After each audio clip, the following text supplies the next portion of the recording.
Okay. Good afternoon, everybody. Thank you so much for shipping in to our webinar, whereby we are being joined by one of the successful farmers in South Africa who's going to tackle some information to you on how to succeed in this cattle production. And thank you so much for shipping in. And also, we would like to apologize for our previous webinar that we had some technical issues. Hopefully, everybody has received the email. And we are also appreciating the effort that you managed also to come back to this webinar that today we believe that is going to be successful. So at the moment, everybody's is being muted, so that is just the house rules. And then in the meantime, you can use our Q&A for questions along the session. Then after then, we'll unmute you so you can be able to engage with us and also with the farmer. So Dr. Duncan, welcome to our webinar at Red Meat Industry Services. Thank you, my brother, and thanks to all the listeners who are online with us today. Okay. No, re a leboga ntate. So ntate Duncan, a re tsene ditabeng. So kindly tell us, maybe share your journey, what inspired you to become a farmer, and in overall, what is your farming journey? Thanks, Khomotso. I was born in a small village in the northwest, the village of Morokweng. Mhm. From I'll say basically from a family where they are farmers. My father, it's a farmer. My mother was a farmer also. They were staying together in a small village Mhm. in the Morokweng area before we moved to Morokweng. Okay. Uh, that's where actually my love and my interest started. But at a certain point, I was personally, as the youngest of the three brothers, I was not interested in farming. I'm a teacher by profession. At one stage, I told my father, "Look, I'm not interested in this thing. Tell my two brothers to go into this thing." But at a later stage, I remember quite well when I was working for the insurance industry. I happened to go to Thailand, where I had won a trip to go there for about 7 days. Hmm. So Thailand changed my entire mindset because Thailand is an island, Hmm. and the Thai people work 24/7. Hmm. And when I thought of South Africa by then, I said, look, South Africa is a big area with vast areas of land, but the fact is we are very lazy in South Africa. We tend to ask too much instead of utilizing whatever we have at our disposal. Hmm. That was one thing that influenced me. I think the other thing that influenced me when I came back from Thailand was, look, my father was never exposed to any formal education Hmm. like myself. And he managed to take the six of us through tertiary, through high school and tertiary. The other thing that really influenced me is the book by Robert Kiyosaki, Rich Dad, Poor Dad. I mean, if you read that book, it will teach you that um, in South Africa, in Africa, we love education so much that we even forget to work for ourselves. If you are educated, you only speak too much English and forget about to do things on your own. Hmm. And the other book that influenced me was a small book. It's a small book. You can read it in 2-3 hours by Robert Bryanson, Who Moved My Cheese. Okay. It teaches us that we are people where we love to complain a lot Hmm. instead of making things happen. Hmm. So some of these things basically are the ones that made me to change from the concept that I used to have, not following the passion of farming, to becoming interested in farming. And in 2001, when I was working for the bank as a bank broker, much of my clients were farmers. I mean, all the accounts were exposed to me. And I'll basically see that civil servants don't have money. Money of the civil servants comes in on the 30th and on the 5th, before the 10th, there's nothing in the bank. And when you look at farmers by then, farmers will come in once and deposit the money and leave the money in there and go and work again. You know, so some of these things changed my mindset. And fortunately, I started visiting commercial white farmers. I was highly impressed at one stage, 2001, when I visited another farmer almost in the border of Botswana and South Africa in the Tsabong area, Johan Olivier. When I arrived there, Johan Olivier was speaking to his child in overseas through Skype. And I mean, here am I watching this guy talking to a son in America or in Britain.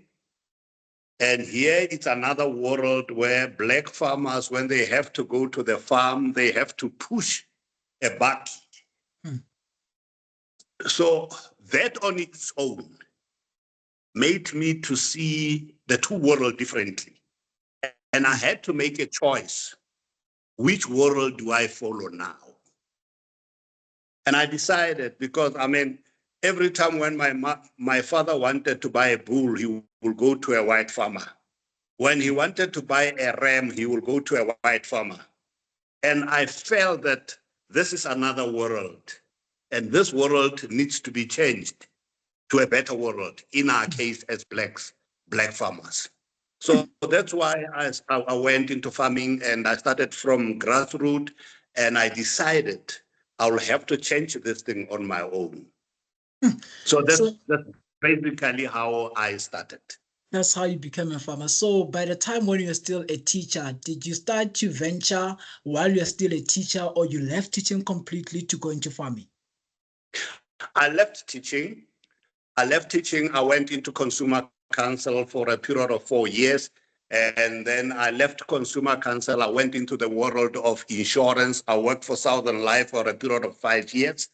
And I left insurance and I went into the world of banking for 1 year. But as a teacher, I taught for 7 months. But my belief and what I used to do as a teacher in that 7 months, I was teaching agriculture. All my lessons were never in class. They were outside. Because I believed that when you have to teach a child about types of soils, if you show the child on the book, that's not reality. But if you go outside and show the child that this is clay soil, this is loam soil, this is sandy soil, then the child tends to understand, and that picture remains in the mind. When you go into a farm and tell the child that this is a Brahman, this is a Bonsmara, and this is how mating happens, that will never get out of the mind of a child. And in that particular 7 months when I was teaching, after leaving teaching, I will still go back to that school for the remaining period to go and do my lessons. And I managed to get 100% pass in agriculture that year because I was doing it practical. Even now, I do my farming practical. I'm not a weekend farmer. I love to stay in my farm. It's only you now, guys, who are making me radio presenters and whatever. I'm not a radio presenter. I'm a farmer. We want you to share this. We want you to share this information to upcoming farmers. So, Duncan, tell us, what are some of the challenges that you faced when you started, and also how did you overcome them? Look, A challenge is something that you have a solution for. Mm. Well, that's how I look at things. I mean, if you start with 2 cows, it's a challenge. But I mean, there's a solution to that. All that you need to do as a farmer is look at various avenues. Our present government has got a lot of avenues, but they will never put things in a platter before you. You must go out there. I mean, look, I'll give you a typical example. At one stage, I went to Land Bank and I said, tell me about the opportunities here in Land Bank. And they said, we've got loan for small scale farmers. Now, people tend to want millions. By then, I did not want a million. I did not want 100,000. My first loan was 15,000 rand. And I managed to buy about 6 cows. And that's what I needed, you know? And I paid off the loan. I went back to Land Bank. I mean, that's an opportunity which was there. But there's no opportunity that will come to your door and knock at your door. You must go to the opportunity and knock at the opportunity of the door. You must go to the opportunity to knock at the door of the opportunity. After a while, I went back to Land Bank, and this is what most of our black farmers don't know. If you are a farmer, much of the time you pay annual installment, not monthly installment. And those things are there at Land Bank. They are there at commercial banks, at Standard Bank, at Nedbank, at ABSA, at FNB. But you must not go to a commercial banker. You need to go to an agricultural banker, because an agricultural bank understands some of these things. And if you ask questions, you'll get answers to your questions. But if you don't ask, you'll remain in dark. My second loan was a loan of Baki and cows again. My first Baki that I bought through Land Bank was Isuzu Baki, you know, and I paid it off. And the third loan that I took was now at Standard Bank. When I took a loan of 1 million. And you know, we black people, when we talk 1 million, it's like it's a lot of money. Million is nothing now. Yes, yes. You know? But you need to do things the right way with the right people. You know? One white farmer taught me one thing. Paper is money as a farmer. When you go buy leeks, keep that paper, keep that receipt. When you go buy medication, keep the receipt. When you put on petrol, keep the receipt. At the end of the month, look at how much we have spent. This is what we normally don't do. I mean, when I arrived, my father was selling on these auctions that we call tuck shops. I mean, I had to change that because let us be realistic. These people, they come to us, they say, no, you are saving on transport. Let me buy your cars. Follow that man next week. He does not go anywhere. He goes next, just around the corner to go and sell your cars. He takes them from you for 5,000 rand. He goes around the corner. He sells them for 8,000 rand. So that's not helping you. That's ripping you off. That's ripping you off, yes. You know? And at one stage, when you go to the department and say, look, I want a grant and whatever, the department will say, give us proof of your sales. You don't have any proof of sales. So that makes sense. You know, so we need to change that. We need not always to be price takers. We need to go direct into the market where this white goes. Why don't they go to other white farmers and say, let me help you transport, let me buy your cars? Why only to the blacks?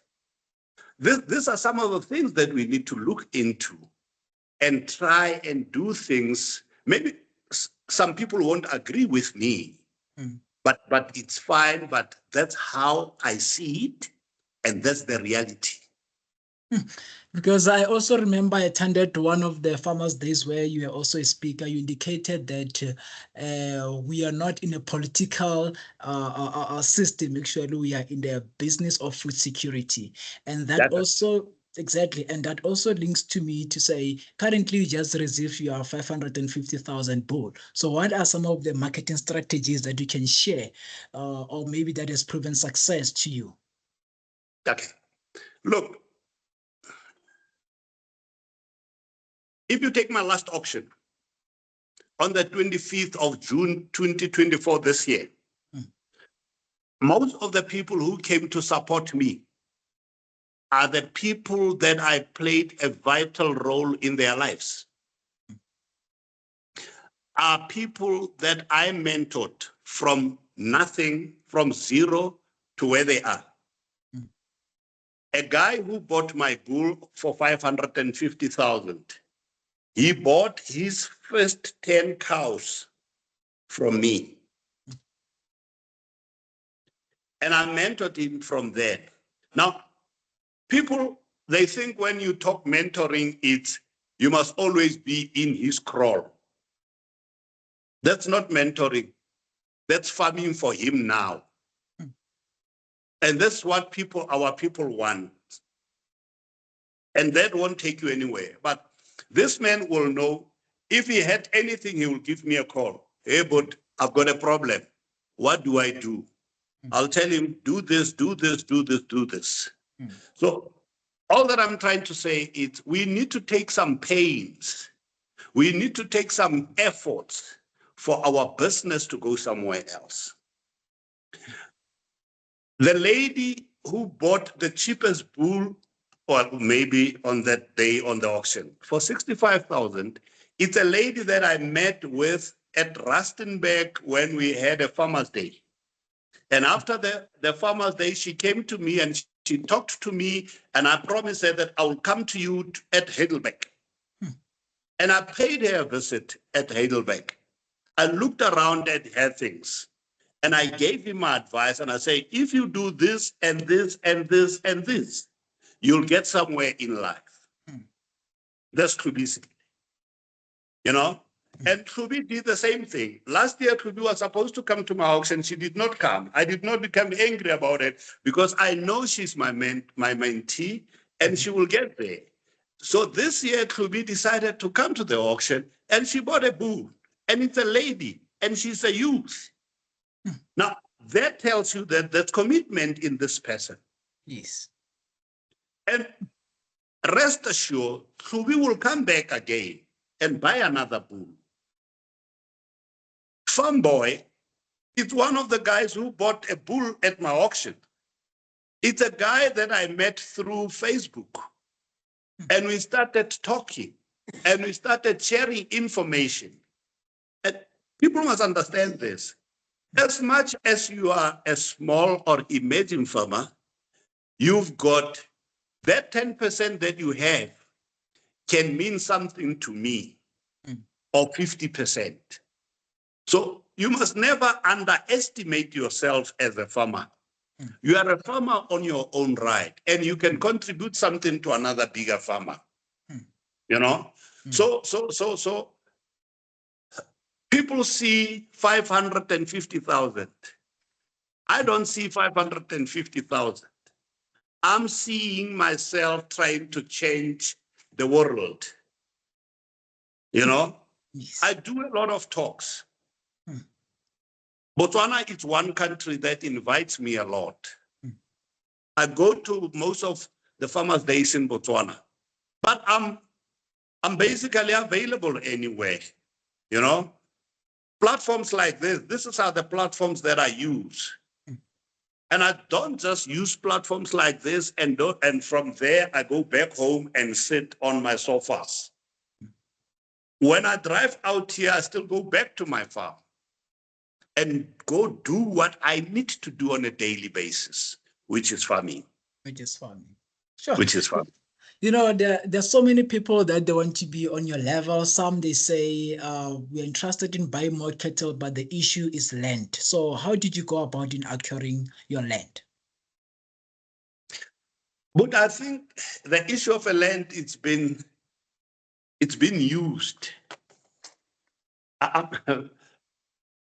Maybe I need to differ with other people. Okay, you can differ. Maybe Right. I need to differ with other people. Mm. My father started farming in a communal setup. Mm. And that on its own made my father who he is. That on its own made me what I am. Now somebody will be saying, no, I need a farm. Mm. Then I will prove myself. Why don't you prove yourself where you are? Okay. I need to have 100 cows so that I can prove myself. Why don't you prove yourself with 5 cows? I don't know whether do you follow what I'm trying to say. Definitely. Basically, you're saying use what you have in your maximum capacity. You will improve with time. And that's why I've said earlier on, there are institutions. Government will never give all of us farms the same way, through PLUS or through LRAD or through whatever. But I mean, if you take institutions like Land Bank, they've got a system now where they say, we buy you the farm. You either you pay 50%, we pay 50%. You know? That's one other avenue. Other people, when they retire, they want to go into farming. It's a huge mistake. This is the field where people think they can retire. Farming, it's not a retirement home. It's much bigger than that. Because you need to work. You need to provide security. You need to provide food. But all that I'm saying is there are various opportunities. Land Bank is there. Private banks are there. CEDA, there's a lot of opportunities. So people want free land from government. We want all of us get free land from government. We must source all these avenues for us to succeed as a Black nation. And when we source these things, we need to work harder. Hard work will take us somewhere else. No, very interesting, because I think that's the main issue. Some people, they say we are waiting for the land for us to prove ourselves, but on the other side, they are not able to manage their beef production to make sure that it's in good health and is very productive. Look, Khomotso, if you take my area where I'm coming from, I always say, well, maybe I'm not talking from with authority here, but I think the Northwest, and especially my area where I'm coming from, Kagisano Molopo, yes, that's where government has given out a lot of farms. But let us be fair to ourselves also as Black nation. Visit the farms that government gave to Black farmers and go and see production there. And go see if there is management there. It's really heartbroken sometimes to go into such farms. Because some of the farms, nothing is happening. Nothing, absolute nothing. There's a lot of meetings. There's a lot of infights. There's a lot of squabbles. So in that instance, we can't go anywhere. I was talking to a friend of mine the other time.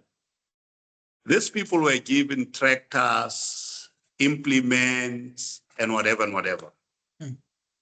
So they called this guy and say, man, we've got a meeting. We want you in our meeting. When he got there, he said, look, government bought us these 2 tractors and this implement. And these things are making us to fight together.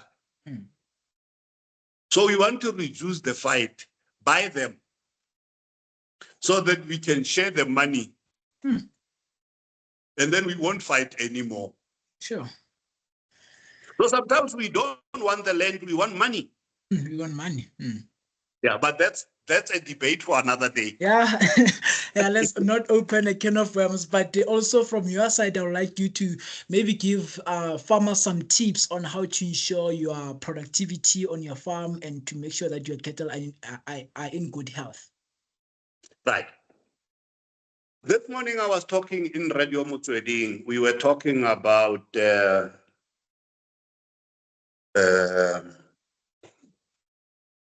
mating. Because this is where farming basically is. You go out, you have 10 cows or 20 cows. At the end of the year, these 20 cows, they must have calved. Yes. Because that's where you make money. But there are procedures that you need to do. Make sure that a month or 2 before the mating time, you get a vet to come and check this 10 or 20 cows.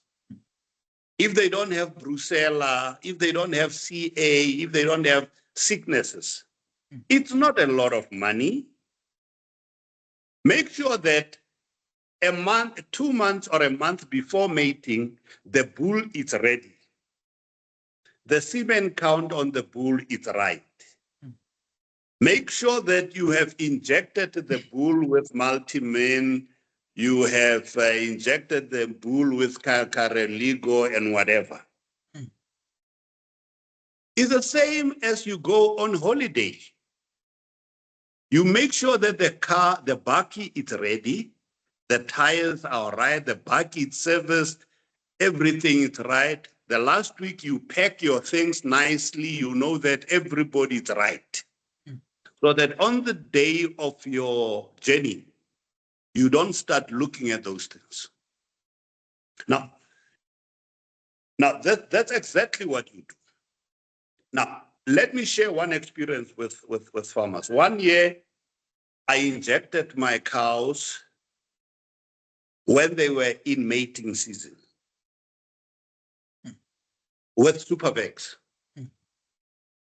Now, for a week or 2, no cows come into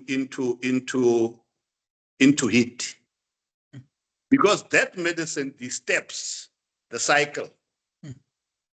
The bull also, it's not active because the medication disturbs the cycle. So make sure that things are done in the right time. Before mating, make sure that you inject everything. During mating, you don't disturb your livestock.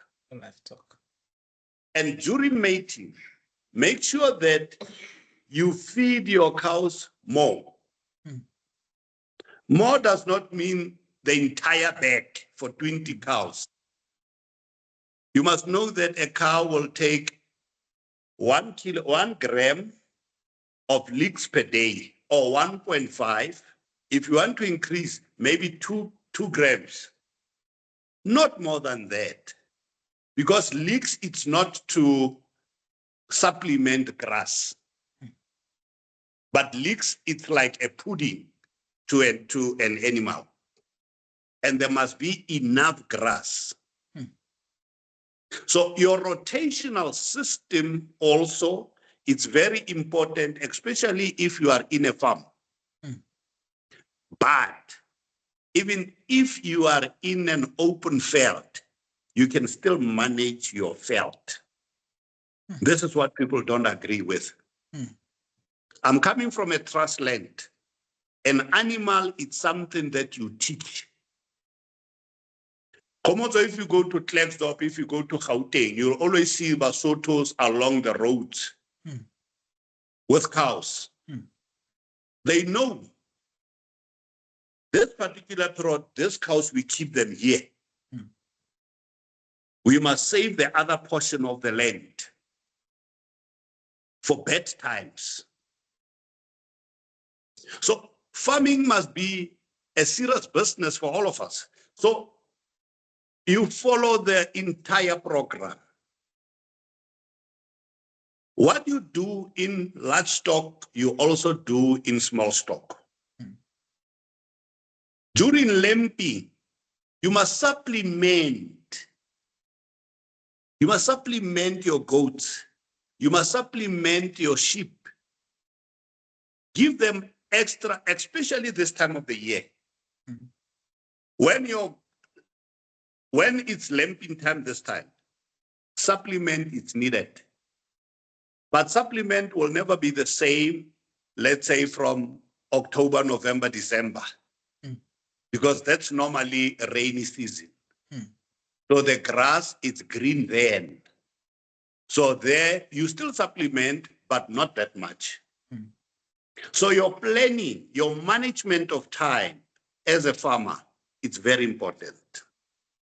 That's why my advice is always in livestock, animals, cows, much of your calving must be in summer. Less calving in winter. Because if much of your calving is in winter, then your expenses goes up. So in essence, if you are a farmer, you are a financial officer, you are a doctor, you are a social worker, you are a lawyer, you are everything. You are everything on that. So everything. Now you just spoke about preparing your cattle and making sure that at least they calve each and every year. But in the industry, there are a lot of debates to say, let's say people, they are selling their cattle, specifically say black farmers, to auctions, and they feel like they're being discriminated based on color. Do you think it's a color issue or it's a quality issue? I don't think it's a color issue. It's a quality issue. It's a quality issue. It's a planning issue. It's an educational issue. Because education plays a most important role. You know? Now, okay. Let's put aside color. Let's put aside everything. Let's talk education. There are various programs now as compared to our fathers. During the times of our fathers, there were no programs. There is an app, Furmol app, where you, as a farmer, you need to have that particular app, where it tells you about the prices of the week. Roughly where it ranges. Yes. And it will tell you price per kilo from 0 to 200, from 200 to 250, from 250 to 300. All right? And then it will go to C grade. It will tell you everything. Now, somebody will be, let me be honest with you, like I'm working for an auction house also. Somebody will be calling me and saying that this Serapelwane, how is the price this week? Yes. Then my follow-up question will be, price for what? No, price in that Serapelwane. What do you mean by price for what? Because in that price for the calves from 0 to 200, it's not the same as from 250 to 300. And price for old cows, it's not the same. And cows also differs because we've got lean cows, moderate cows, and fat cows. And price for the bulls will never be the same also. So you see, it's a question of education. Yes. Now somebody brings, you look at the calves, the head is long, the horns are long, and he tells you that this is a calf. Then you tell him, no, this is not a calf. It's an ox which is not well matured. You know? Yes. And something like this people who sit here and buy, they know these things. Now, that ox which did not develop very well will be weighing 220. And he will be shocked to get 20 rand a kilo. You know? And Mashiloane will be coming with a calf, beautiful Bonsmara calf, or beautiful Brahman calves or whatever, that weighs 200. Mind you, he got 5,000 rand. And with your 200 weight calf, you'll get 7,500.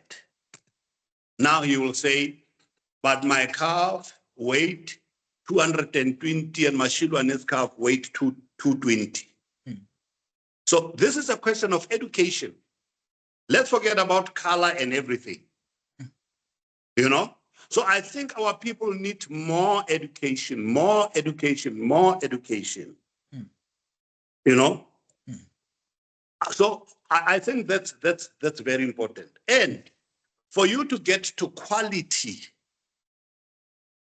you can buy ordinary cows. This is what advice I normally give to people, especially those who start.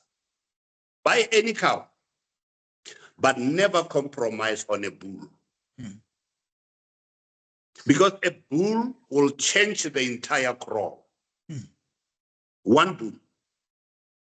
You can go spend 1 million. 1 million buying beautiful cows and spend 20,000 to go buy one bull. The quality is going to go down because of that bull of 20,000, which has no value. But if you buy 10 cows, ordinary cows, but buy one good bull and give yourself 5 years, you'll come and thank me with the investment that you have done. Okay. No, I like that concept to say it's not a color issue, it's a quality issue. And people need to understand. People need to understand that there is a market requirement and also a market barrier. So in this case, it's more on the market requirement. Khomotso, when I started, yes, a lot of people were saying to me, my bulls will never be bought because I'm a black man. I've sold so many bulls. Some of my bulls have been bought by whites. The underbidder to my 550,000 bull was a white guy. Was a white guy. Okay? But the other point of education, I don't really like to put color much of. Yes, there is that particular element, but don't lock your mind. Let's go to the auction, Tate Mashiloane. Hey. Who are the buyers? Feedlotters. Who are the feedlotters? Who are the feedlotters? Mainly the white people. Mainly the white people. Yes. Why do we concentrate on the problem? Why don't we concentrate on the solution? We've got a problem as black people. These people don't buy our things. Yes, we will group ourselves. We will also enter this particular market. It's exactly what I've done myself as Serapelwane. We've got a problem. It's only whites who are selling bulls. Let me get into this market also. And create an opportunity. And create an opportunity. So there is an opportunity also in this feedlots. There is an opportunity also in buying. So let's go there also and buy. You know, just like we fought apartheid, let's fight this also. But it's not a one-day thing. It will take time for us to get somewhere else.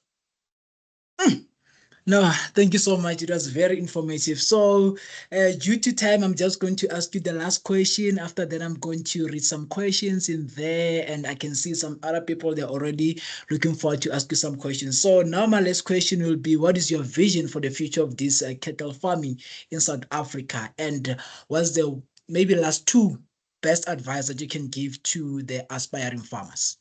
Okay, but that's a lot of opportunity, I'm telling you. This last weekend, I was at a Morakeng camp. A Morakeng camp is organized by my brother's daughter. All right? Okay. The youth that comes there every year, it's amazing. And this year, my younger brother's daughter decided to come up with a goat auction. Goat auction. They only brought 10 goats. 10. The minimum price that those goats were sold, and only to blacks, it was about 3,000 rand.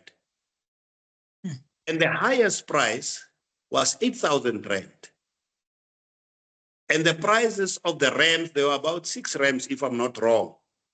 The lowest price was about 6,000 rand. And the highest price was 15,000 rand. Now, that tells us that there's an opportunity here. Let's not focus on problems. Let us focus on solutions for our own selves as the Black nation. If we do that, we will get somewhere else. But if we focus on problems, we will stay in that particular street, which is called Problem Street. We will never develop as a nation. As a nation. I always say, I'm a Bonsmara stud breeder. I would love to see more blacks coming into other breeds. The Brahman Bonsmara studs, or the Brahman studs, the Nguni studs, the Sherele stud, the Boran studs, you know? We need to have more black people getting into that. The Boer goat stud, the Ile-de-France stud, that's a lot of opportunities. The problem with us is when one black starts a taxi industry, all of us, we want to go into tax industry. That's not the way to go. Now, because Serapelwane has started with Bonsmara, now everybody wants to run Bonsmara, Bonsmara, Bonsmara, Bonsmara. There are other markets. Let's invade that market. Nice and clear.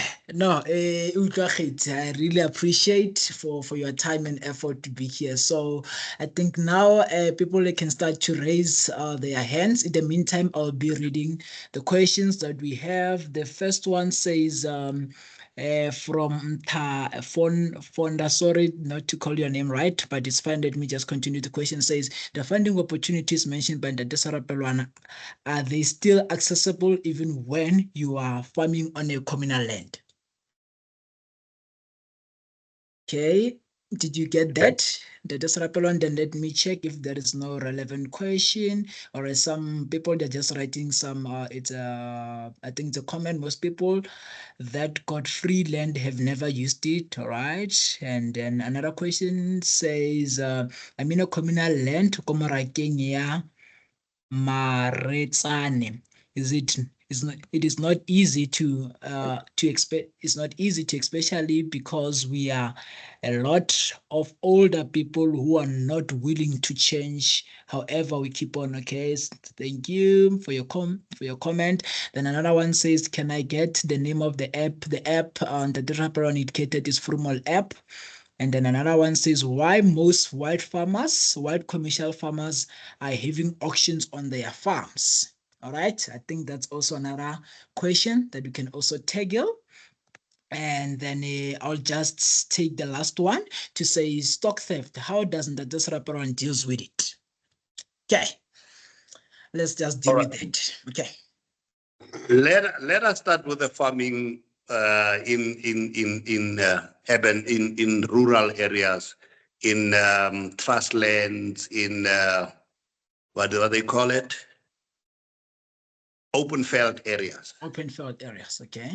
I think we must combine it with older people who don't want to change. I don't believe in that.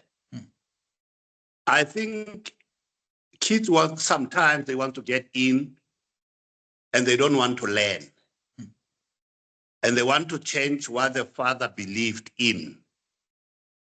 Look, let me give you a simple example here. It's like when you go you are a child, you coming from Joburg, you find your father staying in a 4-roomed house, and you say, no, this house is not good. Your father must build a better house. I think that's a very wrong mindset.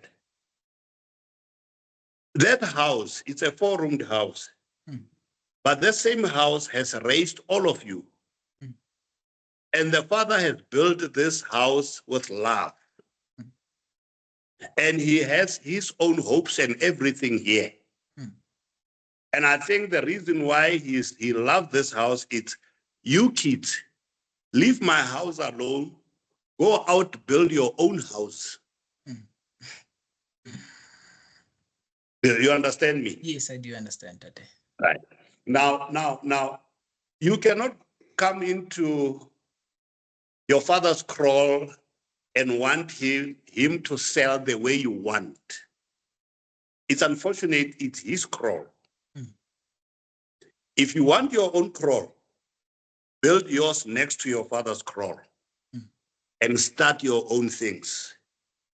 And learn. Ka Sepedi le ka Setswana ke so is the same thing.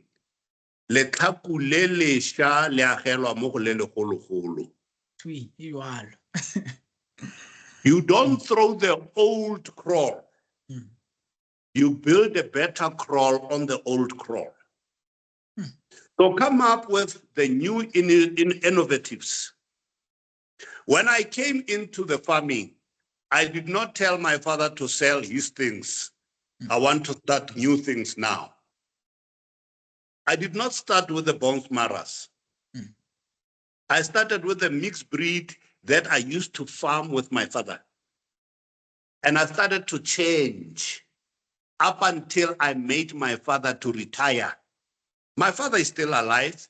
He's in retirement now. I took some of his cows and I changed them. They were Simbras, they were Brahmans. If you go to my farm now, there are no Simbras and there are no Bonsmaras.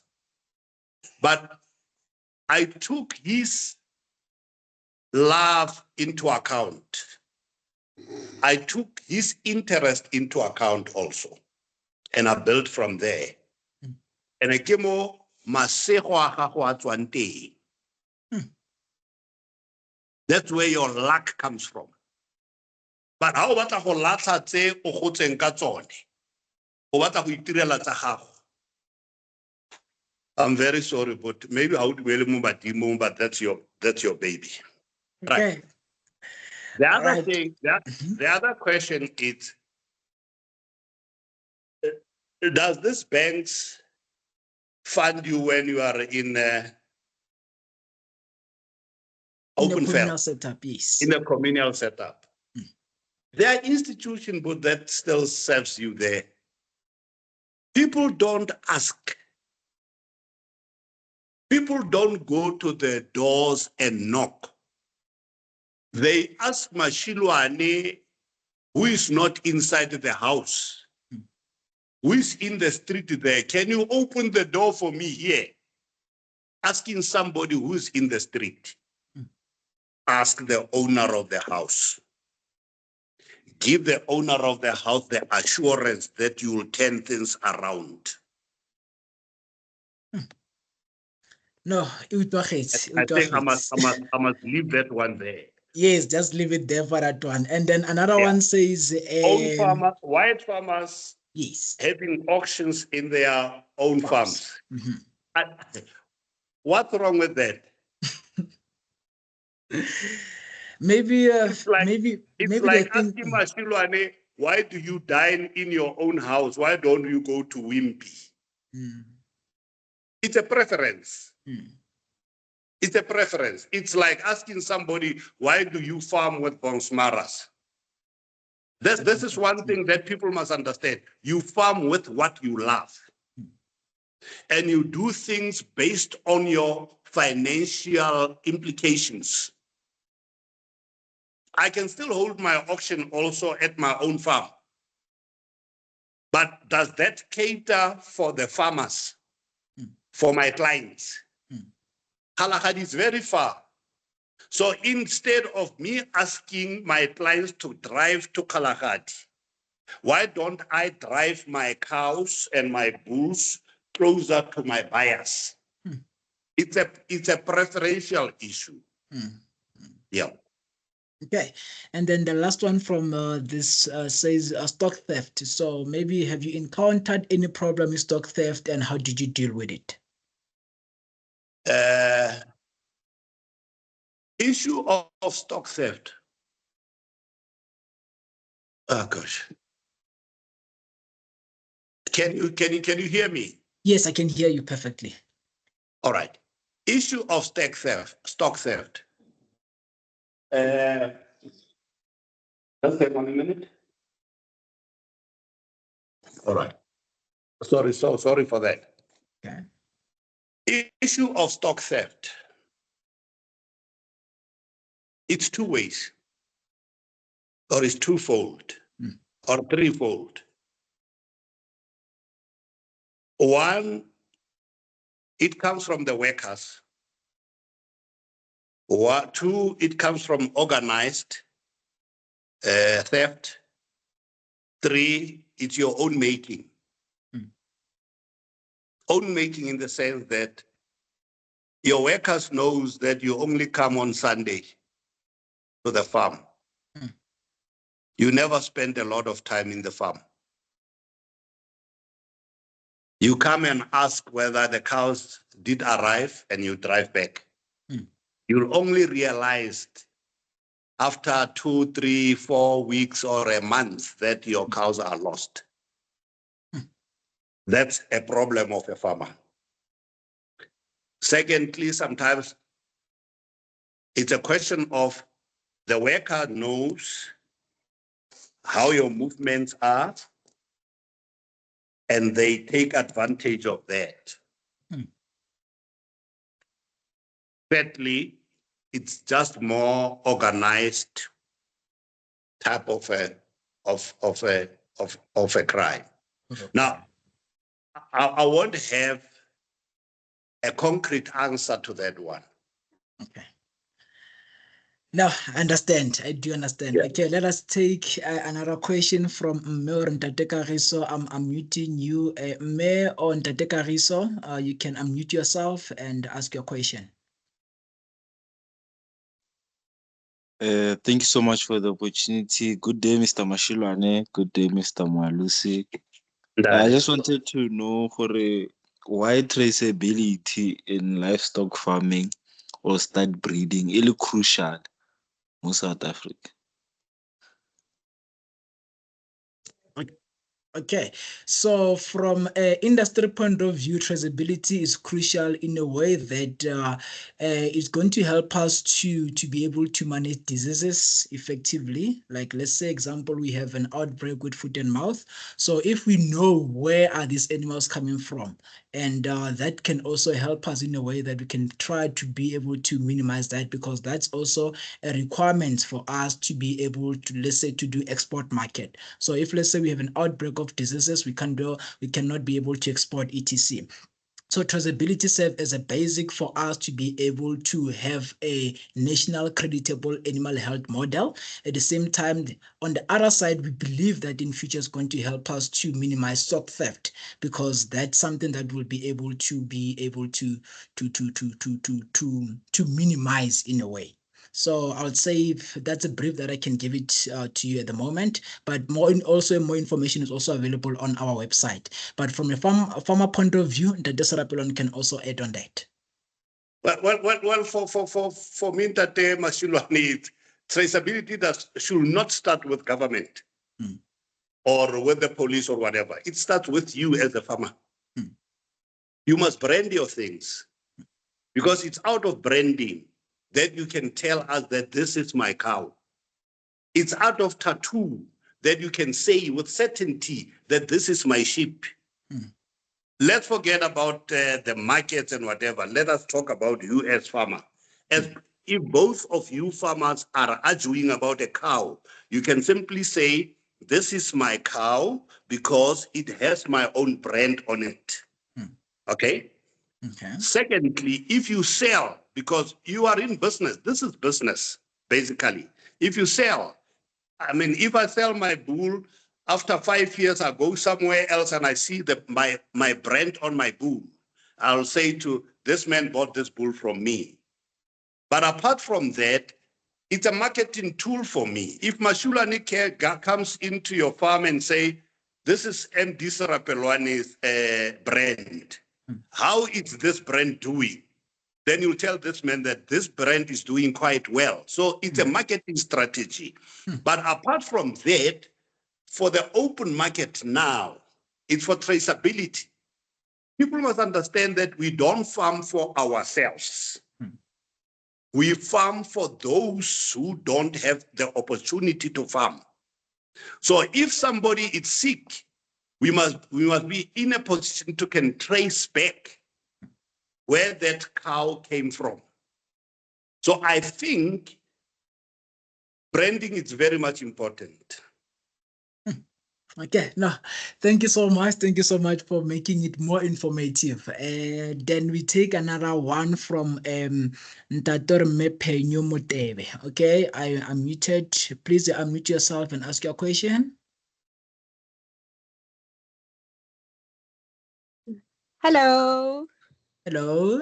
Hi, sorry, it's not Penyo, it's Kafua. I Okay. couldn't connect from my side.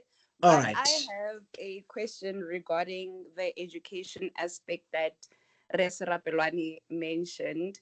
I know that he has farmer days during the week to educate people in his community. And like he said, he will speak to other people in other provinces and other locations in order to educate Black farmers and also basically enhance their skill sets as well. But what I would like to know is for people who do not have access to these farmer days or who want to learn more and they don't know where to get the knowledge or to search for it, how should they go about it? And then a second question is for people that have had the opportunity to be mentored by him, how can they go about educating people in their communities? Thank you. Okay. Thanks, Dr. Masilo, and that's my daughter. Thanks for the question, girl. Look, what we're trying to do is, I don't operate MDS alone. I'm trying to teach my kids. And to me, a child is a child, whether a boy or a girl. We all work, all hands on deck. That's very important to me. So what we do is in Farmers' Days, we make sure that we have these things in YouTube, in TikTok. Some of them, we paste them on Facebook to share the knowledge with other people who did not have an opportunity to be present on the day. Mm. This is what we're trying to do. I'm trying to partner with this other friend of mine.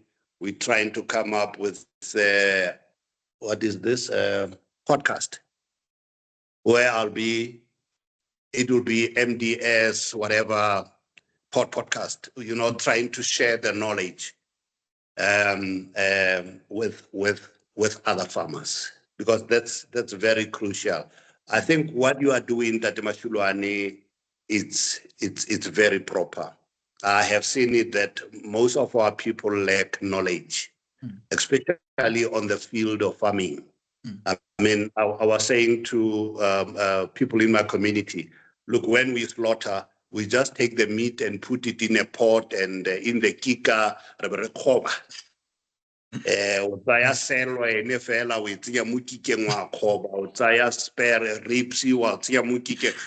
It's because we don't have some of us, most of us, we don't know the value of some of these parts of the animal, you know. And give what today mating. People were shocked to learn some of the things that I was talking about, And to me, Serapelwane would be a simple thing. Mating, no man, that's very little. It might be simple to me, but it might be important to another person. So this is what we're trying to do. And I was looking at Farm Boy. He wanted to go to schools every Friday to go and give a lecture in schools. I think maybe that I must also do that in my locality, because agriculture is not being taken seriously. I think in olden days, we used to have gardens in schools. I think we must reintroduce some of those things. I mean, we've got vast lands in South Africa. So that's what I'm trying to do through podcast, through YouTube, through TikTok, through Facebook. And people can always call me. But there's this thing that Khomotso, where somebody will be sending you a WhatsApp message and say hi. You tend to ask yourself, how do I respond to this one now? Or somebody sent you a message and say, morning, Tate Serapelwane. Then you say, how must I respond to this one now? I think somebody, when talks to you, send you a message, send a message or call, because calling to me, it's much better because I can talk to you. You can ask me a question, I can answer you. It's quite easy, But that's how I do things to answer my daughter's question. Thanks. Okay, thank you so much. And then let's take the last two ones from the chat box. Then you're going to take the last two also from the audience. Then we can close the session. They can also get information or get in contact with you later. So another one says from Simpiwe and Tatea, what is the most effective way for starting farming, buying a bull or doing artificial insemination? That also goes along with the one from Franz Tolam. It says, as a communal farmer, who is in a communal setup and wants to invest into quality bulls, which system one can practice to ensure that the investment pays off? Let me start with the last one. Okay. Because I'm very passionate about it. In the 2003, 2004, when I was still new in farming, in a village close to Khanyesa in my area, I happened to come across an old lady whose husband was late. And this lady had beautiful cows. And I asked her, what is her receipt? And she told me, Duncan, look, I keep my bull in the kraal. He does not go to the field. Every day when the cows comes, then it will service the cows and they will go to the field. That's pedi gape le ka Setswana. Monna tota o tla tabagelwa ke basadi. Magaolwane e nna magaolwane hela. I don't know whether people understand me, you know. But one client of mine, he normally buys bulls from me, and he's in the open field setup. But he keeps his bulls in the kraal, and he gets beautiful calves. So please, this one, I understand it, but let us not make it a problem. Let us work around and see. If honestly you love what you do, you'll come up with solutions to the problem. But if you don't love what you do, you'll focus more on problems than solutions. That's all that I can say there. No. The other question was? The other question was the AI or buying a bull? It depends. It depends on a farmer. If you are a serious farmer, serious, because AI wants time. AI wants time. You must keep your things in a separate camp. You must check if they are not ill. The doctor must come, inject them, leave them for 7 days. He must still come back again, you know. So you must look at the costs. One thing that people don't realize is it's cheaper to buy a bull. And that's why you see some of these expensive bulls, they are not being bought by one person. It's a group of people sometimes who buys these expensive bulls. So even a bull of 50,000, it can be bought by 3 people. Imagine you have 10 cows, this other one is having 15 cows, this other one is having 5 cows. What's the reason to go and buy a bull when you have 5 cows? Why don't you match with somebody with 15 cows? You know where the argument is? No, this one is cheating me because I've got 5 cows and he has 15 cows. So he will be having more benefit. Okay, it's fine, it's understandable. But then why don't you look at the value and say the bull, it's 50,000. So let us divide it by cows. So it's 20 cows. So we say 50,000 divided by 20, it's how much? Do you understand me? Yes. Then you'll say, let us pay per the number of cows we have. But you must also understand that when you sell, the same scenario will have to apply. So it's an individual preference, whether the AI or the bull. But sometimes people must learn to buy bulls in collaborations. Okay, so let's not keep you that long with this session. Let us take the last 2 questions. One from Paladi Johannes. Paladi Johannes, you can unmute yourself and talk. Okay, good day, Khomotso. Re Duncan. Ndade. Ke utlwile Re Duncan a bua ka gore o simolotse ka dikgomo tse di tlhakatlhakaneng tse tsa di Bonsmara a kgantse re di bua. Then a ba re pogo tshwanetse e nne pogo e na leng quality. So ne ke batla go mmotsa gore Re Duncan gore if ever ke dirisa dikgomo tse tsa di Bonsmara tse di tlhakatlhakaneng be ke reka pogo ya Bonsmara mo go yena. Because Bonsmara is more like a medium frame cow. Then tsetsa di Bonsmara ke di small frame. So ha ke no tlhagelwa ke di dystocia problems in the long run. Ke a leboga. Okay. Thank you, Dr. Paladi. Look, when you are a beginner farmer, make sure gore o reka po e tla servicang dikgomo tse tsotlhe. All right? Now, go na le se re se bitsang gore ke first bill. Ke po e o kgonang go e dirisetsa dikgomo tse di ske di tsamaye di tsaleng e le di first covers because weight ya yona e qualify go ka palama dikgomo tseo. All right, now it's anything from 25 to 35 kg. Hapo e wa ene bonwa. All right, but any bull a weighing 35 up to 50, don't put it on heifers. Don't put it in cows tse leng gore di tlhakatlhakane o di bona le wena gore di small frame.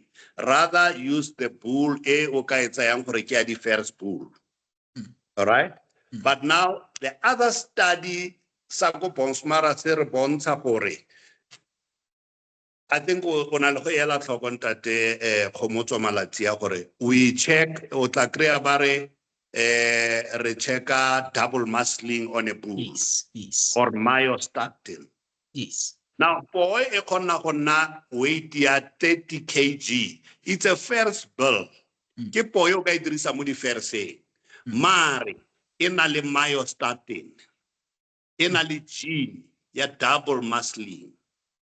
Chances are poewa e ka haredisa dingwe tsa dikgomo tseo. So it's quite risky. So rather get a bull which is very clean. And it's always advisable. It's a very good question. If you are at an auction and you don't understand, please ask. No, okay, let's take the last question from Rapudi. Rapudi, you can ask your question, unmute yourself.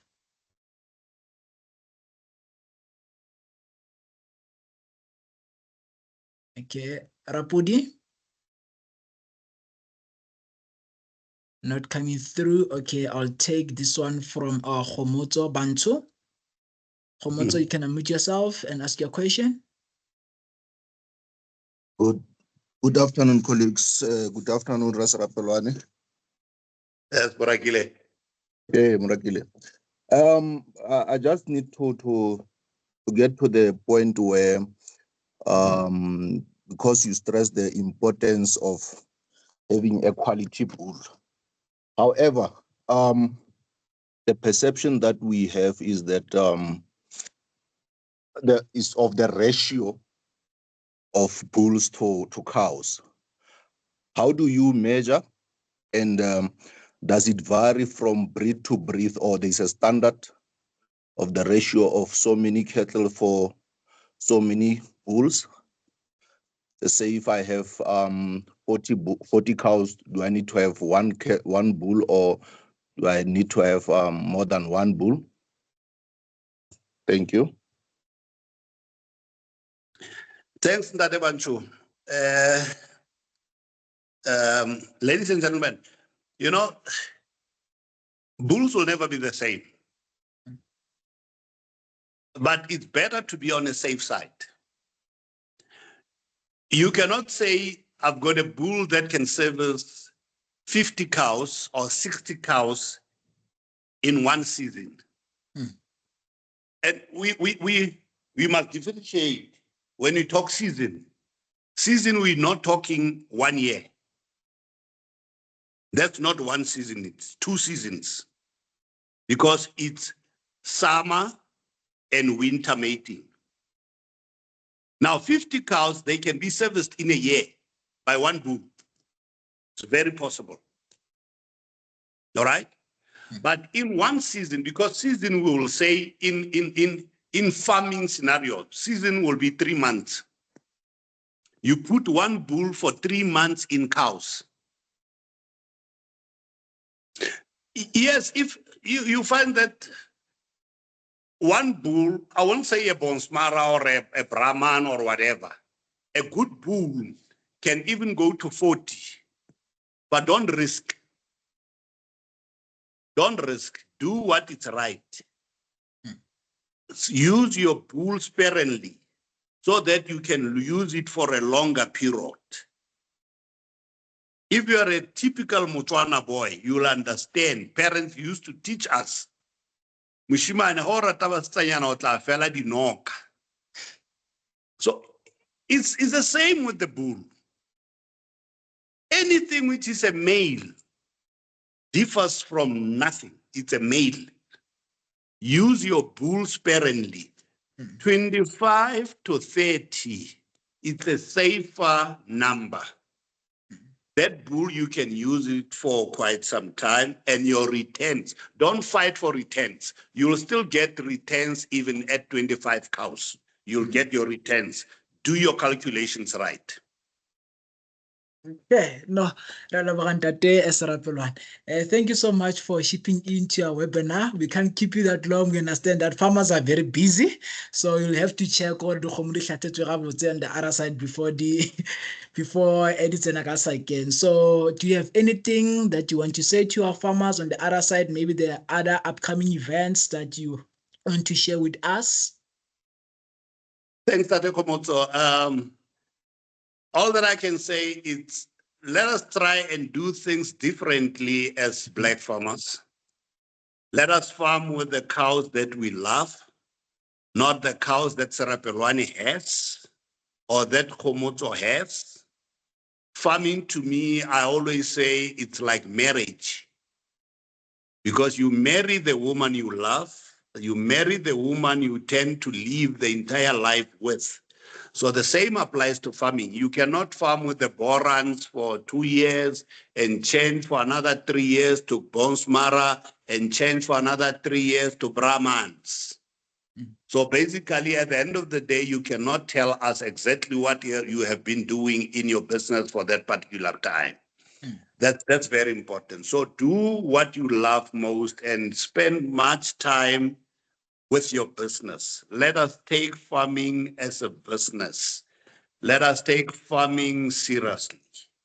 And lastly, I would like to say we have an auction coming on the 4th of October in Kuruman. That will be Lamu's Bonsmara. That will be spearheaded by Ntate Melamu, Christopher Melamu. But I will also be having bulls in that particular auction. And like I always say, we're trying to bring our fellow Black farmers into that. We will always have some guest sellers in that particular auction. So please, like you supported us in the past auction of June, please come and support us. And sometimes come to the auction, come and spend the day with us, share knowledge with us. I think that's very important. Okay, it seems like also a lot of farmers, they want to get in contact with you. How can they get in contact with you? I can give you them my number. It's not a problem. But please, it's a WhatsApp number. Baskaban tumelela hi. Baskaban tumela dumela Ntate Serapelwane. Okay. Look, during the day, I'm always up and down. So my best time for them to talk to me, it's from 6 to 8 o'clock or from 5 to 8 o'clock, because from there I need to rest also. But I'm always available for people. I'm always available to take calls and to talk to people. My number is 082 85 00 270. 082 85 00270. Thanks. Ke a leboga, Ntate Mashiloane. All right, I've also sent them in the chat box. So stakeholders, farmers, everybody who attended our session, thank you so much for your patience and also being with us in this informative session. We would like also to say thank you for your contribution on your questions and also engagement. And if you missed the session or you didn't understand something, or maybe you missed something due to network issues, we understand we are living in South Africa. So this webinar is also going to be posted on our YouTube channel, which is called Red Meat Kuluma. And please also check our website. We have some information on like market prices that is giving you the previous weeks and also the previous year. So just check also our website and get the update there. So without any waste of time, thank you so much. And that is Serapelwane. And we also wish you the best in your farming enterprise. Thanks, Dr. Khomotso, and thanks to the fellow farmers who have been listening to this particular webinar. We hope that we will have a follow-up one, and please, whoever learned something today, go teach another farmer. That's the only way we can become better farmers. All right. One black teach one black. Perfect. Now, have a great evening. Thank you so much. All right. Thank you. Thank you.